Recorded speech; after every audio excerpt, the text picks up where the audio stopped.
Welcome to my presentation that is on coaching strategies to increase intrinsic motivation in youth sports participants aged between 12 and 17 years of age. It is a well-known fact that obesity is on the rise amongst children in Australia, and therefore it is very important for children to participate in sports not only for the obvious physiological reasons, but also for the socio-psychological importance of youth participation in sport. Sport involvement helps provide an internal sense of self-worth, self-efficacy and self-regard, and allows for youth to maintain peer relations through social competence built up through sports participation, whether through club association or at school. It is reported as many as 70% of children will cease sports participation before they reach the age of 13. It's important for a coach to discover what motivates the participants. This may require the coach to engage with the adolescents, and they need to first determine the reasons why they are participating in their chosen sport. Reasons can include intrinsic motivational influences, and these include fun, self-improvement, increases in fitness and health, and the improving of the skill set needed for the chosen sport.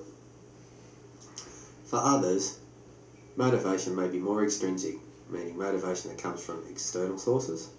These may include trophies, money, social acceptance, and fear of punishment. Why intrinsic motivation? Youth participants who are intrinsically motivated are more likely to remain in their chosen sport, and this is due to the desire to learn new skills and knowledge, the desire to accomplish mastery of the skill, and to experience the feeling of completing the skill. And this may include driving a golf ball straight down the fairway 200 yards.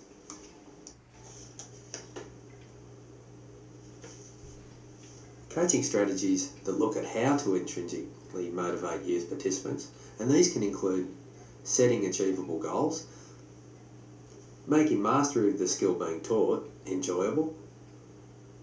It is very important to ensure the pressure is minimised so the participant feels free to express themselves without fear of reprisal.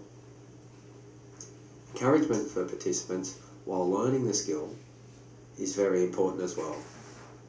It is better to be kind and motivated than rather to yell at an individual, especially a child. It is also important for a coach to never make comparisons between other players. So if one player is better than another, it's important not to overemphasise that and just keep giving suggestions to the lesser skilled player to improve, on how to improve.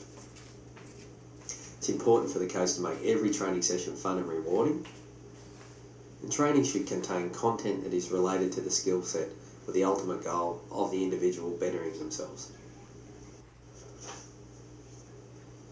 It is important for a coach to plan sessions and focus on personal needs and to become a better listener. It is also important to allow participants to have their say in matters and encourage them to have involvement in problem solving. This provides autonomy for the individual. Ensure in team environments that there is a good mixture of skilled and least skilled players to ensure that training is enjoyable for all. It is no good having a group of individuals that have a greater skill level and putting them together and having a group of lesser skilled individuals. The group of higher skilled individuals will most often beat the group of lesser skilled individuals, and therefore discourage the group of lesser skilled individuals to continue to play because they won't like getting beaten all the time. It's also important to enhance the learning feedback when mistakes are being made by individuals, and it should be constructive and not critical. This may entail using what's called the sandwich technique for praise and correction. This may include for striking a ball, well done to the individual. Then you might wish to explain what they need to do to correct the technique, and that might be striking a ball with laces. And then once again you can provide them with some praise and acknowledgement and say, well done. Okay, an important strategy to increase intrinsic motivation in youth participants is confidence. Confidence should be instilled into the participant so the individual does not feel isolated by peers who may possess a higher skill level. To do this, it's important to develop strong beliefs in the participant's ability so anxiety can be reduced, allowing the participant to enjoy his or her sporting experience. It's also important to promote the importance of good practice and preparation to improve skill level and therefore confidence. An important part of keeping an individual interested in their desired sport and therefore intrinsically motivated is the role of the parent. A successful coaching strategy must involve consultation with parents of the child. Parenting styles can strongly influence a child's ongoing participation in their sport. It is important to inform the parent to approach their child's sports participation in a rational manner and be supportive. It can be detrimental if the parent is what's classified as under-involved, and this can include little emotional, financial or functional support. Likewise, an over-involved parent, which includes providing unrealistic goals to the individual, coaching the child from the sideline, and abusing officials. This may be detrimental and cause the child to wish to not participate in their sport anymore. It's important to stipulate that winning is not everything.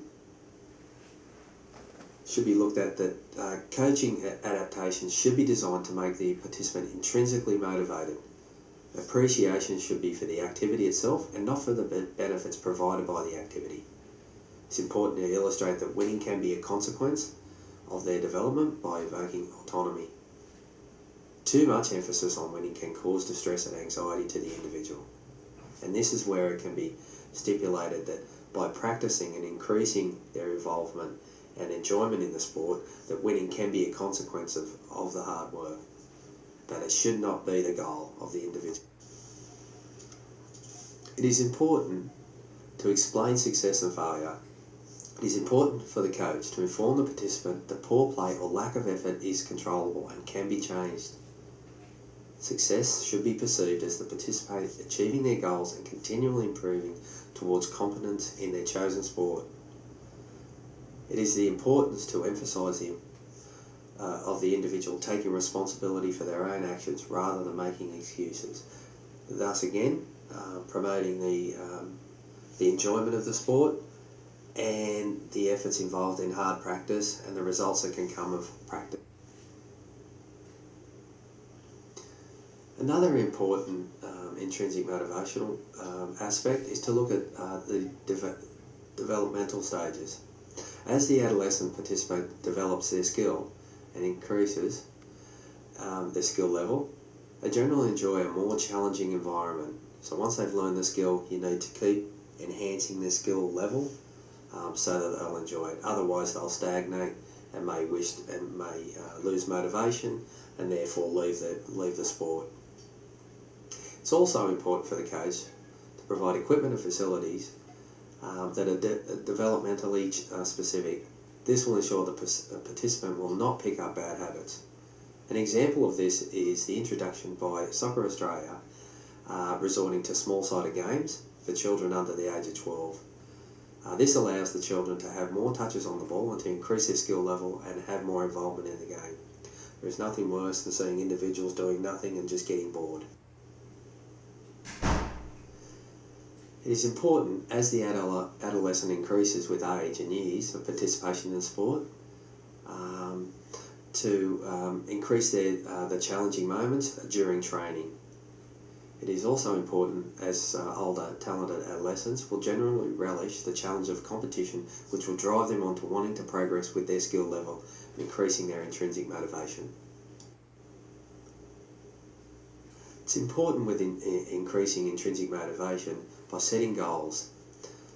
This can help the youth participant stay focused on the task ahead. It allows the individual the cognitive ability to plan and task that they want to achieve with their coach. It provides a feeling of achievement when the goal that is set is met, and this can include task-orientated goals of improving in their chosen sport. It's also, once again, important to avoid setting goals that stipulate winning. I'd just like to thank you for listening to my presentation, and as you will find on the slides, the references I've used. Thank you very much. Bye.